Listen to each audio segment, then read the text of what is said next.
क्या middle east की बिसात पर अमेरिका का सबसे बड़ा दांव फेल हो चुका है?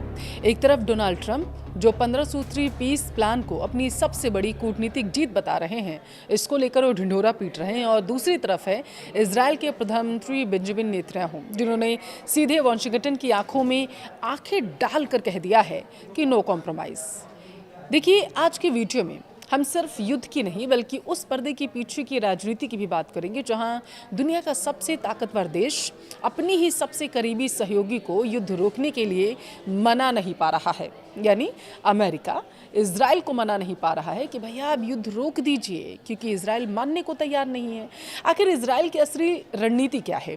आइए इसको विस्तार से इस वीडियो में समझते हैं। लास्ट तक जरूर देखिएगा। नमस्कार, आपके साथ मैं पल्लवी रविंद्र सिंह। देखिए, एक तरफ युद्ध की आग है और दूसरी तरफ है कूटनीति के मेज पर रखे शांति के प्रस्ताव। लेकिन जब बात गाजा की हो तो शांति का रास्ता कभी भी आसान नजर नहीं आता। दशकों पुरानी लड़ाई है ये, तो इतनी आसानी से कैसे ये मामला पूरा शांत हो सकता है, ये इजराइल कह रहा है। देखिए, आज की सबसे बड़ी खबर है यही है कि अमेरिका और इजराइल के बीच से आ रही है एक टकराव की, एक ऐसा टकराव जिसने दुनिया भर के कूटनीतिक हलकों में हलचल को तेज कर दिया है। इजराइल के प्रधानमंत्री बेंजामिन नेतन्याहू ने अमेरिकी राष्ट्रपति डोनाल्ड ट्रंप के उस गाजा पीस प्लान को सिरे से खारिज कर दिया, जिसे युद्ध खत्म करने की एक बड़ी उम्मीद माना जा रहा था। ट्रंप प्रशासन ने गाजा को लेकर 15 सूत्री बोर्ड ऑफ पीस योजना का प्रस्ताव रखा था, लेकिन नेतन्याहू का जवाब साफ और बेहद ही सख्त है। जब तक हमास पूरी तरीके से खत्म नहीं हो जाता, इजरायली सेना पीछे नहीं हटेगी। आखिर ट्रंप के इस 15 सूत्री प्लान में ऐसा क्या था जिसे इजराइल ने ठुकरा दिया है? नेतन्याहू की असली मांगे आखिर क्या है, और इस पूरे संघर्ष का वह ऐतिहासिक सच क्या है जो माना जा रहा है कि 1948 से आज तक लगातार सुलग रहा है? ये सवाल लोग सोशल मीडिया पर तेजी से सर्च कर रहे हैं। इनका जवाब जानना आपके लिए भी बेहद ज़रूरी है। सबसे पहले बात करते हैं कि इजराइल का स्टैंड आखिर क्या है इस पूरे मामले को लेकर के। वो चाहता क्या है, उसकी मंशा क्या है? इजरायली मीडिया के हवाले से जो खबरें आ रही हैं वो इजराइल के कड़े इरादों को फिलहाल के लिए दर्शा रही हैं। नेतन्याहू ने अमेरिकी शांति प्रस्ताव पर प्रतिक्रिया देते हुए साफ शब्दों में कहा कि उनका लक्ष्य हमास को सिर्फ कमज़ोर करना नहीं है। इस बयान के मायने देखिए बहुत गहरे माने जा रहे हैं। इजराइल यह स्पष्ट कर चुका है कि कोई भी ऐसा समझौता जो हमास को गाजा में दोबारा सिर उठाने का मौका दे, उसे मंजूर नहीं किया जाएगा। नेतन्याहू ने दरअसल शर्त रखी है कि हमास को पूरी तरीके से हथियार डालने ही होंगे। जब तक ऐसा नहीं होता, इजरायली रक्षा बल यानी कि आईडीएफ गाजा पट्टी से 1 इंच भी पीछे नहीं हटेगा।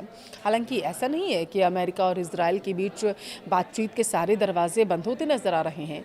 इजराइल के पीएम ने खुद ही यह पुष्टि की है कि वॉशिंगटन के साथ उनकी बातचीत लगातार जारी है। ट्रंप प्रशासन की कुछ बातों और योजनाओं से इजराइल सहमत है, लेकिन युद्ध विराम और सेना की वापसी के मुद्दे पर उनके बीच गहरी असहमति है।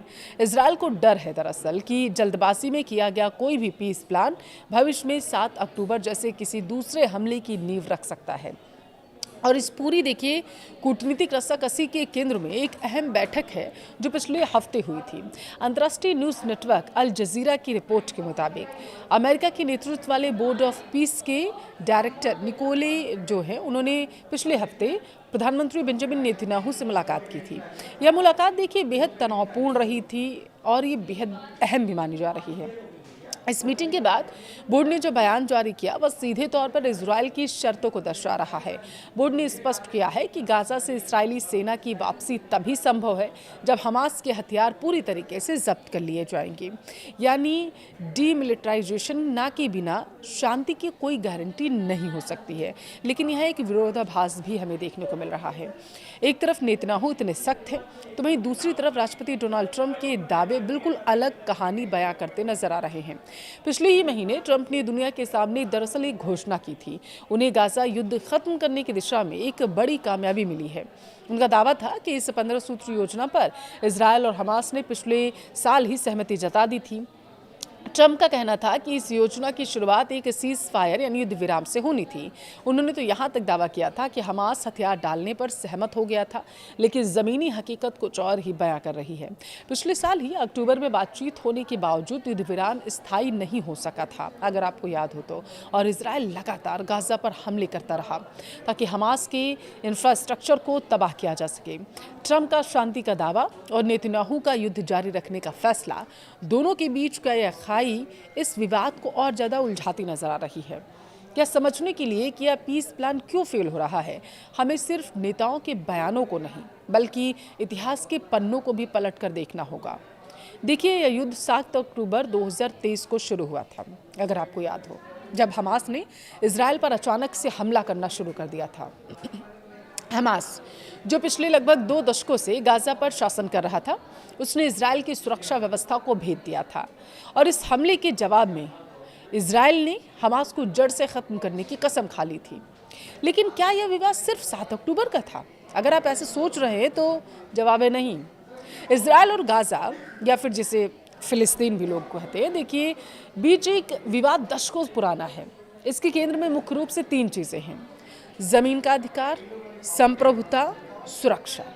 अगर हम ऐतिहासिक आधारों को देखें तो इसकी सबसे गहरी जड़ें जो है वो 1948 में जाकर मिलती हैं।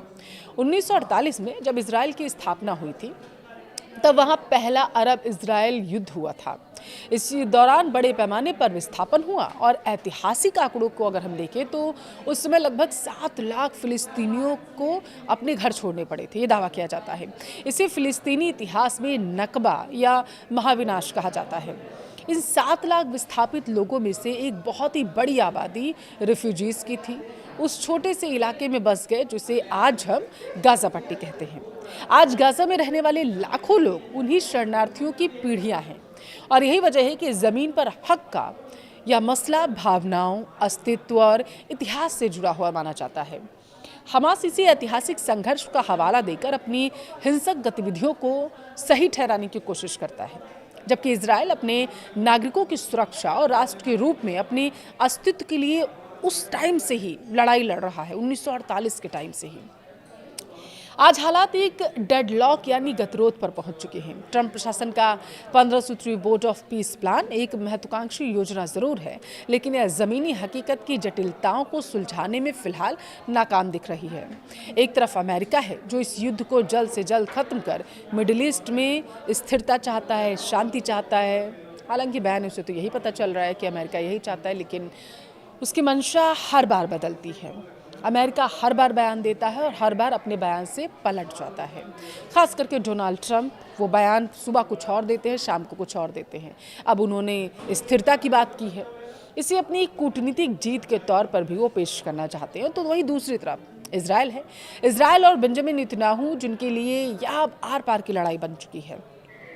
इजराइल का सपोर्ट भले ही अमेरिका कर रहा है, लेकिन इजराइल भी झुकना नहीं चाहता, क्योंकि किसी देश के सामने झुकना इसका मतलब ये हुआ कि आप अपनी हार मान रहे हैं।